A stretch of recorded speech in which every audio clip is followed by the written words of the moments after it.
terima kasih Anda masih bersama kami membahas soal arah ekonomi 2018 bersama Menteri Keuangan Sri Mulyani Indrawati.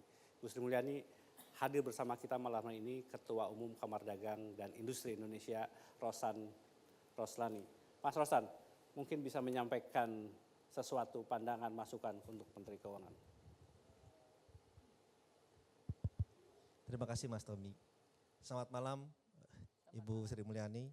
Pertama-tama kita dari dunia usaha tentunya mengapresiasi pencapaian 2017 dari angka-angka yang deviasinya cukup sedikit, 1% lebih Bapak Ibu sampaikan kemarin ke kami, 1,2% lebih precisenya.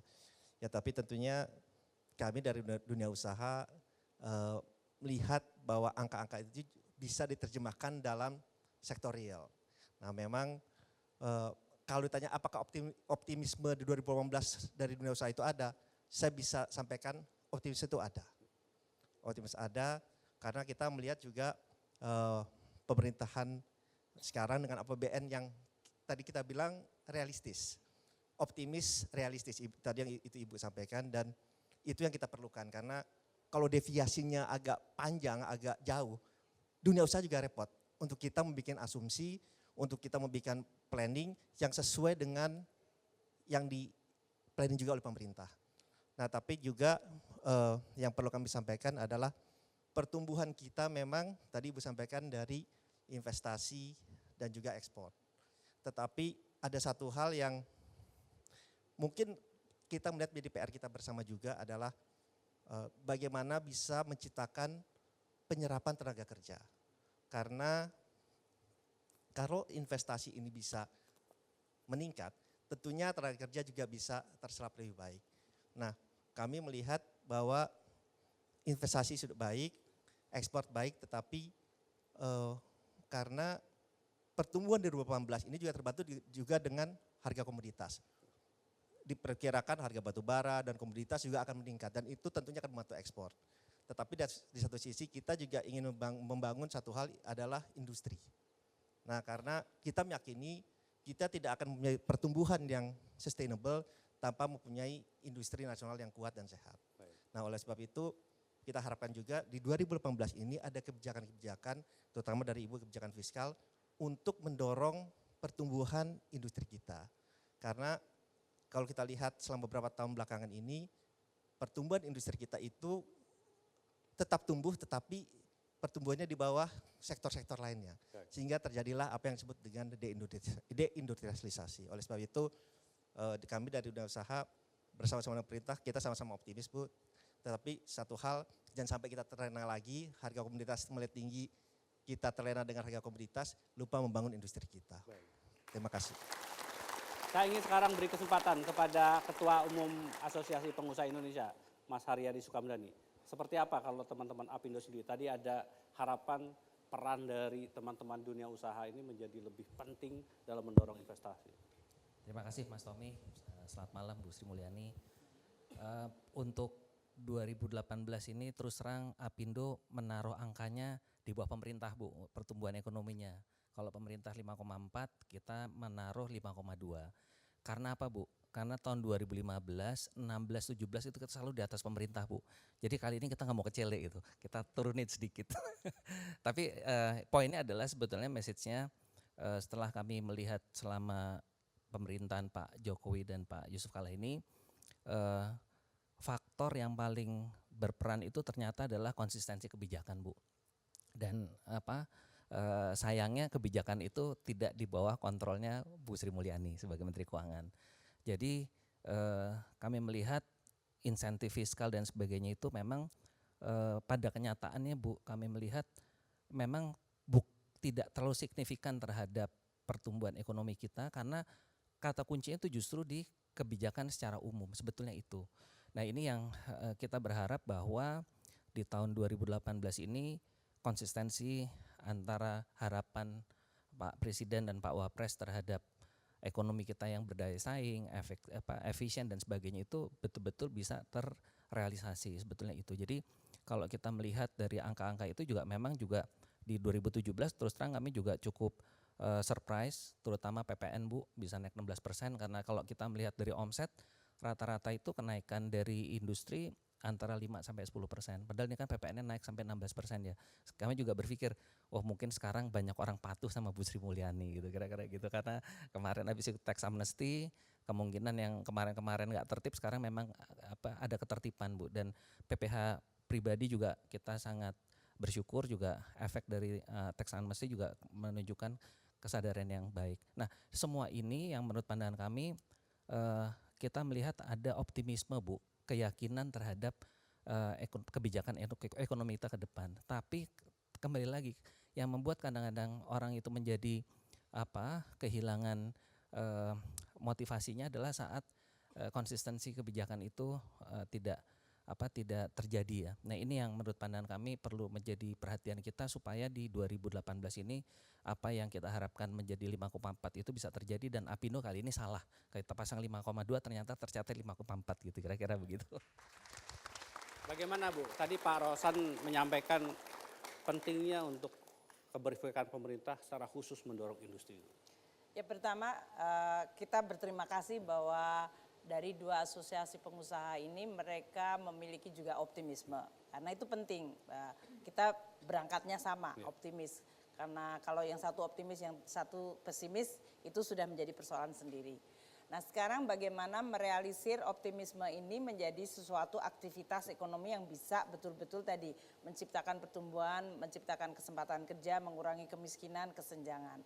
Bagian dari pemerintah kita melakukan melalui investasi. Tadi ada investasi di bidang sumber daya manusia sehingga pengusaha kalau mau mencari pekerja yang produktif, gajinya cukup, tapi dia juga memiliki inovasi dan kreasi, itu membutuhkan sumber daya manusia yang berpendidikan, yang sehat. Maka pemerintah melakukan investasi di bidang SDM untuk pendidikan, kesehatan, bahkan sampai vokasi.